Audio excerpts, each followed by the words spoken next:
Hi friends, ഞാൻ പറയാൻ പോകുന്ന കൊറോണയെക്കുറിച്ചാണ്. നിങ്ങൾ വീട്ടിൽ വരുമ്പോഴത്തേക്കും ഹാൻഡ് വാഷ് അല്ലെങ്കിൽ സോപ്പ് ഇട്ട് കഴുകണം.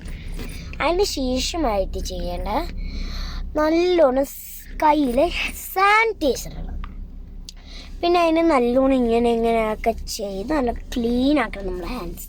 എനിക്ക് കൊറോണ ഉറപ്പായിട്ടും പടരും. നമ്മൾ തിന്നുമ്പോഴത്തേക്ക് നമ്മളെ വയറ്റിൽ പോകുന്നത് നമുക്ക് അസുഖം പിടിക്കും കൊറോണയുടെ. ഡോക്ടറുടെ അടുത്ത് പോയിട്ട് പറയും ഡോക്ടർ ഓപ്പറേഷൻ ചെയ്യണമെന്ന് പറയും. പിന്നെ നമ്മൾ എന്തോന്നി പിന്നെ പ്രധാനപ്പെട്ട കാര്യം, കുട്ടികളടുത്ത് കൈ കഴുകാൻ പറയണം വീട്ടിൽ ചെന്നിട്ട്. പിന്നെ ഞങ്ങളൊക്കെ വീട്ടിൽ ചെന്നിട്ട് കൈ കഴുകും. അത് ഞങ്ങൾക്ക് കൊറോണ പകരണ്ടാകുന്നുള്ളതാണ്. നല്ല സൂപ്പറായിട്ട് ഞങ്ങൾ കൈ കഴുകും.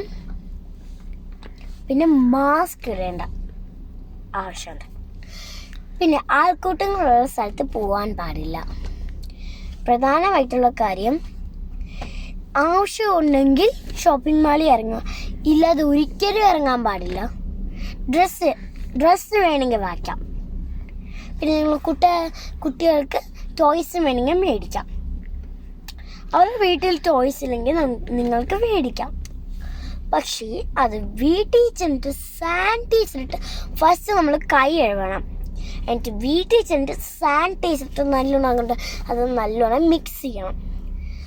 പിന്നെ അത് പൊട്ടിച്ച് വെക്കണം. പിന്നെ കുട്ടികൾക്ക് ഇഷ്ടപ്പെട്ട അത് വെച്ച് കളിക്കും. പിന്നെ അമ്മമാർ പ്രധാനപ്പെട്ട് കഴിവണം.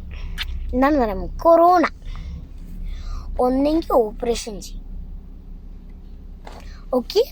പിന്നെ ആൾക്കൂട്ടങ്ങളുള്ള സ്ഥലത്ത് ഒരിക്കലും പോകാൻ പാടില്ല. ആവശ്യമുള്ളപ്പോൾ മാത്രം പോയാൽ മതി.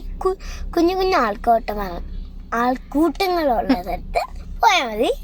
പിന്നെ നമ്മൾ അമ്പലത്തിൽ പോകണമെങ്കിൽ അമ്പലത്തിൽ പോവാം.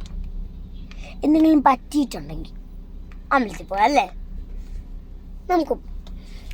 പിന്നെ നമ്മൾ കടലിൽ മീൻ പിടിക്കണം, പിന്നെ അങ്ങനെ കടലിൽ ഇറങ്ങി കുളിക്കണമെന്ന് പോലും ഒന്ന് ആഗ്രഹിച്ചുകൂടാ. പ്ലീസ് ഫ്രണ്ട്സ്, നിങ്ങൾ വീട്ടിൽ സേഫ് ആയിട്ടിരിക്കുക പ്ലീസ്. ഇത്രയാണ് എനിക്ക് പറയാനുള്ളത്. Bye bye friends.